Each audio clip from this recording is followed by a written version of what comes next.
There are moments in history when the world shifts, not slowly, not through decades of politics or dynasties, but in a single, violent heartbeat. One battle, one field, one storm of steel and blood that erases centuries of tradition. The Battle of Crécy was such a moment. It wasn't just the clash of two kings or two nations, it was the death of an age. On that muddy slope in northern France, the shining myth of chivalry crumbled beneath the cold precision of the English longbow. In a few hours, the Middle Ages began to change forever. They say history moves slowly through kings, through crowns, through the endless turning of time. But on August 26, 1346, in a drenched field near the village of Crécy, France, everything changed. The world of armored knights, of banners and honor, met its bloody end. What began as another medieval campaign became a revolution in warfare, one where the bow triumphed over the sword, and peasants humbled Europe's most powerful nobles.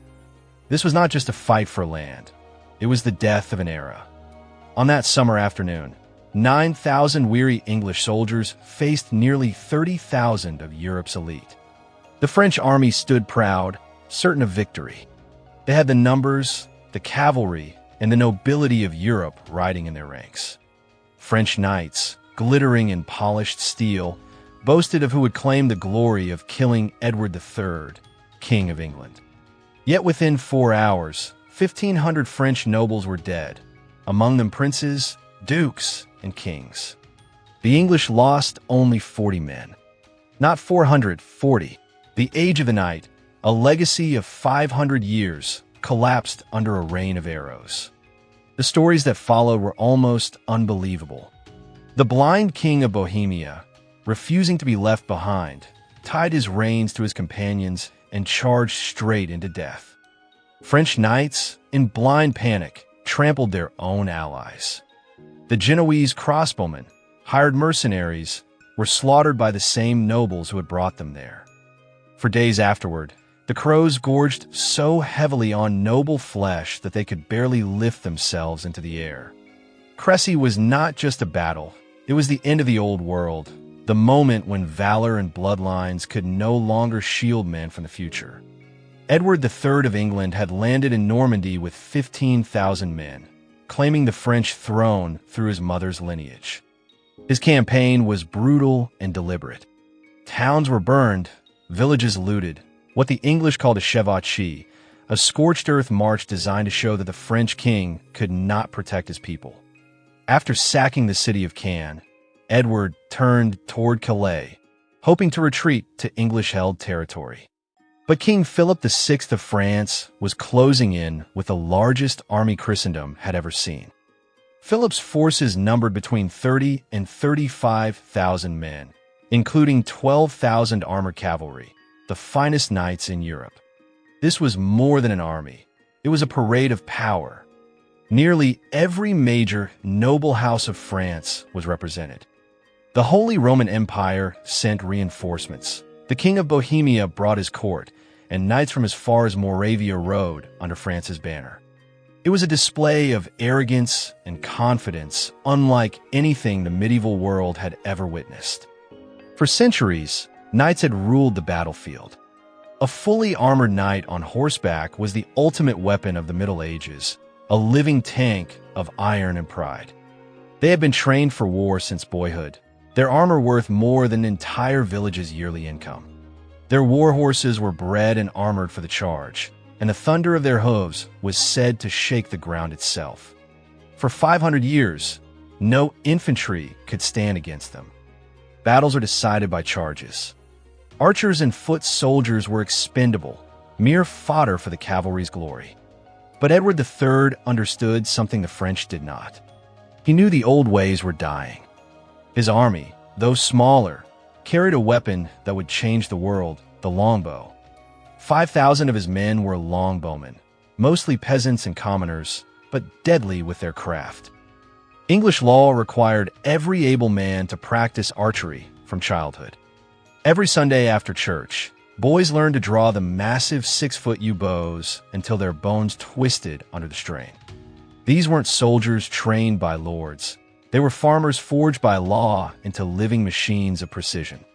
The longbow was a simple thing, a staff of wood, curved and unadorned. But in skilled hands, it could unleash 12 arrows a minute, each capable of piercing armor at 250 yards. Archaeologists today still recognize longbow archers by their warped skeletons, thick arms, uneven shoulders, and enlarged joints from a lifetime of pulling weapons with draw weights up to 180 pounds. Their power lay not in nobility, but in endurance and skill. Edward took position on a low hill near Crécy. He arranged his army in 3 divisions, placing the longbowmen in a V-shaped formation that created deadly crossfire zones. And then he made a decision that shocked both armies. He ordered his knights to dismount and fight on foot. For the proud English nobility, this was unthinkable. Knights fought on horseback. That was the code of chivalry itself. But Edward was pragmatic. The French cavalry's strength lay in its momentum, and he meant to take that away. His decision spread unease among his men. For a knight, abandoning one's horse was like casting off honor. But Edward reminded them that pride would not save them, discipline would. And so, beneath the gray skies of northern France, knights and peasants stood side by side, shoulder to shoulder, waiting for the storm to break. The English camped the night before the battle was calm. Archers waxed their bowstrings to protect them from the damp air. Wooden stakes were hammered into the ground, pits dug, trenches prepared. Chronicles say Edward had food and ale distributed, so his men went to sleep full and confident, while the French army stumbled in after a grueling forced march, hungry and disorganized. The difference was clear: preparation versus pride. The English shaped the battlefield to their advantage. They dug trenches to break cavalry charges and planted rows of sharpened stakes to impale horses. By dawn, Crécy had become a trap. On the French side, the scene was chaos wrapped in splendor. Thousands of knights gleamed under the morning sun, banners snapping in the wind. Dukes, counts, and princes argued openly over who would lead the first charge, who would capture the English king, who would claim the richest ransom. It was less an army and more a festival of vanity. Philip VI tried to impose order, but his voice was lost in the thunder of trumpets and the pride of men who thought themselves invincible. As the first French lines began their charge, the age of chivalry galloped headlong into its grave. The sky darkened with arrows, and the proud knights of Europe fell in the mud before men they once called peasants. The world had changed, and Crécy was the proof. The bow had killed the sword, and from that day forward, the battlefield would never belong to nobles again. As the sun sank low over the blood-soaked fields of northern France, it illuminated not only an army preparing for battle, but the twilight of an entire era. The old world of chivalry, of shining armor and noble lineage, was about to collapse beneath the weight of mud, steel, and arrows. At dawn on August 26, 1346, the French vanguard advanced through a wasteland carved by English fire. King Edward III Chevauchee had left northern France in ruins. Villages burned, crops smoldered, and the stench of destruction lingered in every breath. Charred beams jutted from heaps of ash. Livestock wandered aimlessly through blackened fields. From the ruins, peasants watched the glittering procession of French knights ride past, their plumes bright, their tempers darker than the smoke that hung over the land. To them, this devastation was an unforgivable insult, a personal wound to the pride of France. They would answer it with blood. Yet, for the English, this desolation was not tragedy, it was strategy.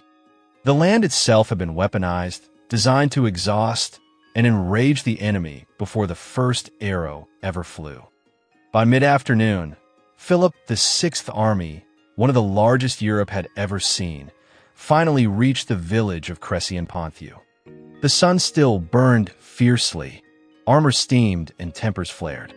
Tens of thousands of soldiers stretched across the horizon, knights, men-at-arms, mercenaries, and the renowned Genoese crossbowmen, moving in disarray after hours of marching without rest. The prudent choice was obvious: wait until morning. Philip knew this. He ordered a halt, intending to reorganize his vast host. But discipline collapsed beneath the weight of noble arrogance.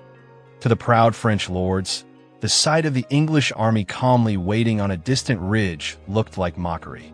Their enemy appeared cornered, weary, and outnumbered.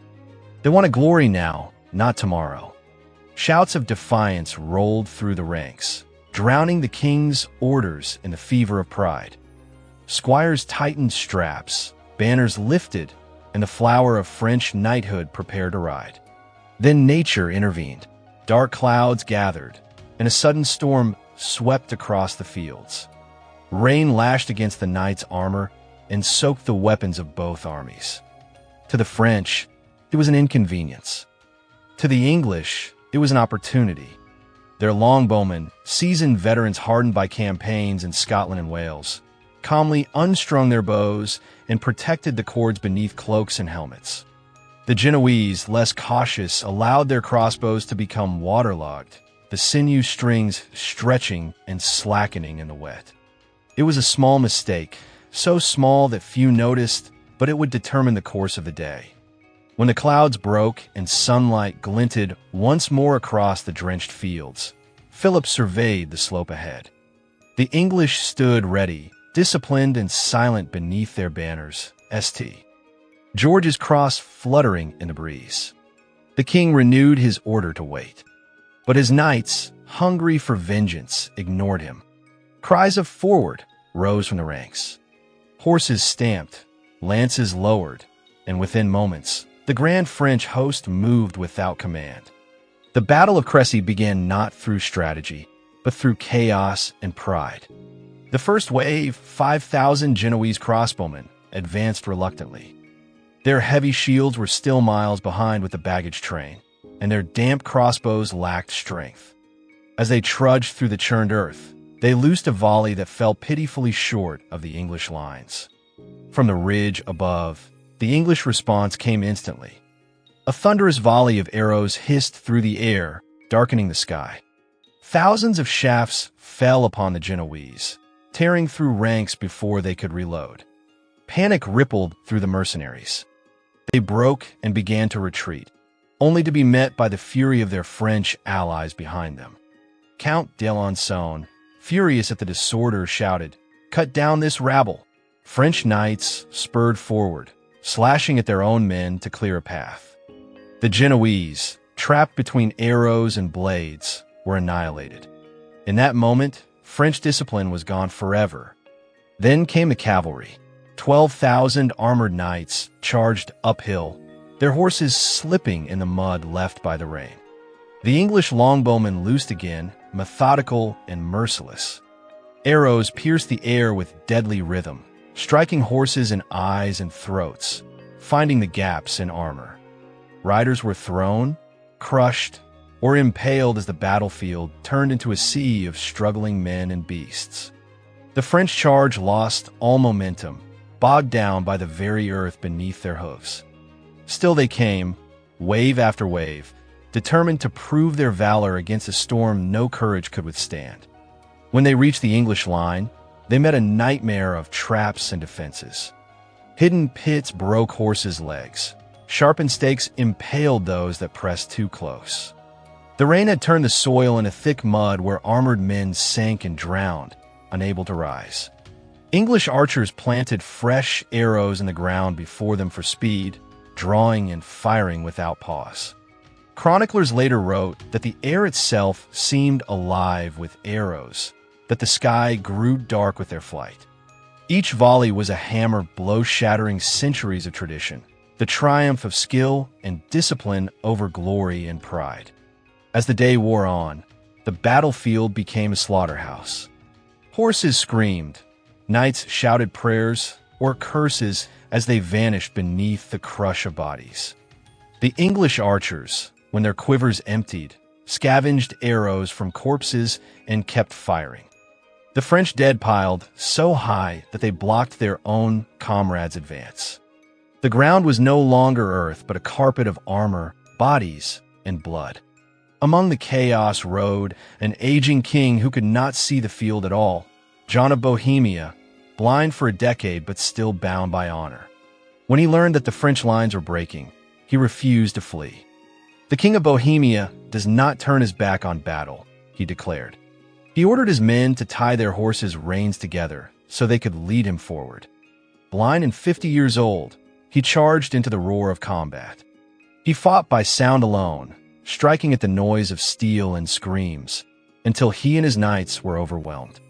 When their bodies were found, they were still tied together by their reins. His sword was still in his hand. Watching from the English side was Prince Edward of Woodstock, later called the Black Prince. He was just 16, yet he commanded part of the English line with calm precision. The courage of the blind king moved him deeply. To honor his fallen foe, Edward adopted John's emblem, 3 ostrich feathers and the motto, Ich dien, I serve. That symbol, carried through centuries, remains today as the badge of the Prince of Wales.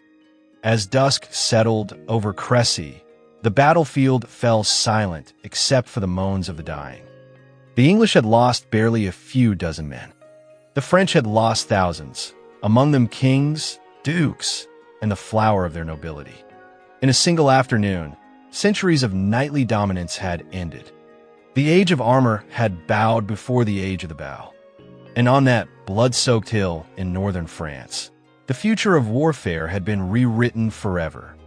As the sun dipped beneath the horizon, the battlefield of Crécy transformed into a haunting sea of corpses. The French knights had charged 16 times, 16 desperate, furious assaults driven by wounded pride rather than by any sense of order or strategy. Each wave was more chaotic than the last, a storm of metal and arrogance colliding against an enemy that refused to break. The chivalry code that had guided European warfare for centuries dissolved under the relentless rain of English arrows. By the end, the field was no longer a place of glory, but a graveyard of shattered ideals. The Battle of Crécy was not merely a victory for England. It was the death of an era. The age of the knight, built on privilege and divine birthright, was crumbling. In its place, a new age was emerging, one where discipline, calculation, and technology ruled the art of war. What began as a quest for honor ended as a brutal lesson carved into history, that pride could destroy even the most powerful of kings. When silence finally fell across the field, it was not the peace of victory, but the eerie stillness of exhaustion and disbelief. King Philip VI of France had led the final charge himself, his courage undeniable, his judgment catastrophic. His horse was struck down beneath him. An arrow tore through his jaw. Bleeding and disoriented, he refused to yield until his bodyguards forced him to retreat. Around him, the sacred oriflamme, the holy banner of France that symbolized divine protection, lay abandoned in the mud, its crimson silk soaked in blood.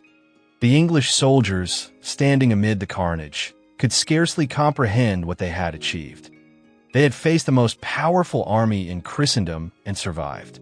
Through the long, grim night, they held their positions, finishing off any wounded enemies who moved. With arrows spent, they fought with daggers, hammers, and crude stakes torn from the ground. Peasant archers, who only days before had been farmers and shepherds, now bludgeoned France's proudest nobles to death with clubs. At dawn on August 27th, the full horror of what had happened revealed itself. The mist lifted, and beneath it lay the crushed remains of the French aristocracy. The Counts of Flanders, Blois, and Alsace, the Duke of Lorraine, the Count of St. Pol, 11 princes, more than 1,500 nobles, men whose names had once commanded reverence, lay sprawled across the field, their polished armor dented and splattered with blood. Thousands of knights lay beside them, their banners trampled into the mud. The Genoese crossbowmen, who had fought under French command, were massacred, many by their own allies when they retreated. In contrast, The English losses were almost laughably small, around 40 men, only 2 of them knights. The chroniclers of Europe struggled to believe the reports. How could peasants armed with bows destroy the greatest army of their age? Some declared it a miracle, others called it an act of God. But in truth, it was no miracle at all. It was mathematics, precision, discipline, a weapon in the hands of men who knew how to use it. The longbow had rendered the armored knight, and the very foundation of feudal warfare, obsolete. But Crécy's true devastation was not measured in corpses or broken swords. It was a blow to the soul of medieval Europe. For centuries, warfare had been a stage for nobility, a place where birthright, valor, and ransom dictated the rules. Knights captured, not killed, their equals. It was a deadly game, but one bound by a strange kind of honor. The English archers had no such illusions. They did not see noble blood as sacred. They saw it as just another target. They killed without hesitation, without reverence. Arrows pierced the faces of dukes and counts who had believed themselves untouchable. The psychological shock rippled across the continent. If peasants could kill princes, what meaning did birthright have? The hierarchy of the medieval world trembled. In the days that followed, Crécy became a nightmare of decay. The heat of late August turned the battlefield into a festering tomb. Bodies lay unburied for weeks, bloating in the sun. Crows and wolves gorged themselves until they could barely move. Peasants crept in after the armies had gone, stripping corpses of rings, coins, and jewels. The once proud armor of France's nobility was melted down and sold in secret markets. For the English, victory brought little celebration. Their army, weary and burdened with supplies, pressed onward toward Calais, leaving behind a field glittering with torn silks and shattered steel. Locals later called it the Field of the Cloth of Gold, not for royal splendor, but for the eerie sight of fine garments still glimmering among the dead. For generations, farmers plowing those lands unearthed bones, rusted weapons, and fragments of armor, a silent reminder of the day the old world died. France itself was left in chaos. So many nobles had perished that entire regions were leaderless. Estates fell into disarray. Armies disbanded for lack of officers. Administration collapsed. The French crown scrambled to rebuild its forces, recruiting archers and infantry in imitation of the English system it had once scorned. It was a bitter humiliation. France, the heart of chivalry, forced to learn from peasants. The longbow had not only changed warfare, it had rewritten the social order. Cavalry charges, once the pride of every noble army, were now seen as suicidal folly. Victory would henceforth depend not on individual bravery, but on coordination, tactics, and range. The romance of the medieval battlefield, the shining armor, the gallant duel, had died forever in the mud of Crécy. And yet, despite the warning, history repeated itself. A decade later, at Poitiers, France made the same fatal mistake. Knights charged uphill into English arrows, and the result was ruin once again. Another king captured, another generation of nobles slaughtered. It would take nearly a century for France to truly adapt, to understand that skill and discipline had replaced bloodline and divine favor. Crécy had exposed a deeper truth. If commoners could kill nobles, then divine right itself was a lie. The feudal system, built on the illusion of superiority, began to crumble. For a generation, the English longbowmen became the terror of Europe. They were the first modern soldiers, trained, coordinated, and devastatingly effective. But their dominance, too, would fade. The longbow required years of training and a lifetime of practice. When gunpowder arrived, it erased centuries of skill in an instant. Muskets demanded no mastery, only courage and obedience. The weapon that had destroyed chivalry was itself destroyed by progress. History had moved on. Among the fallen at Crécy was the blind King of Bohemia. His death became legend. Refusing to stay behind, he asked his men to tie their horses together and lead him into battle. They rode straight into the English lines, where he struck until his sword arm fell still. His courage was immortalized in song, his death a symbol of a dying world, a world where honor meant more than victory, and death in combat was the ultimate act of faith. Historians now view Crécy as a turning point, a revolution that reshaped not only military tactics, but the very idea of power.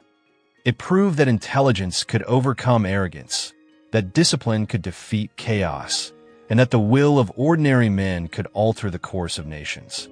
But beyond the strategies and statistics, one image remains seared into memory. The sight of French knights trampling their own allies in blind desperation, only to be cut down by English archers standing calmly in the mud, loosing arrows with the precision of engineers. The Count of Alassa, who had ordered the slaughter of his own Genoese mercenaries moments earlier, fell with an arrow through his face. In that instant, France's nobility had not merely lost a battle, they had destroyed themselves. Today, the field of Crécy is quiet. A small monument stands alone amid gentle hills and wheat fields. Tourists rarely stop to read the plaque. Few realize that here, in 1346, the medieval world came to its end. 5 centuries of tradition, of divine kingship, of chivalry, of unquestioned hierarchy, were buried beneath the mud. The English did not just win a battle. They dismantled an entire belief system. They proved that courage could not defy physics, that noble blood could not stop arrows, and that destiny favored the disciplined over the proud. France lost more than its knights that day. It lost its illusion of superiority, and with it, the age of the knight passed into legend. All it took was 5,000 peasants with bows and the steady courage to use them.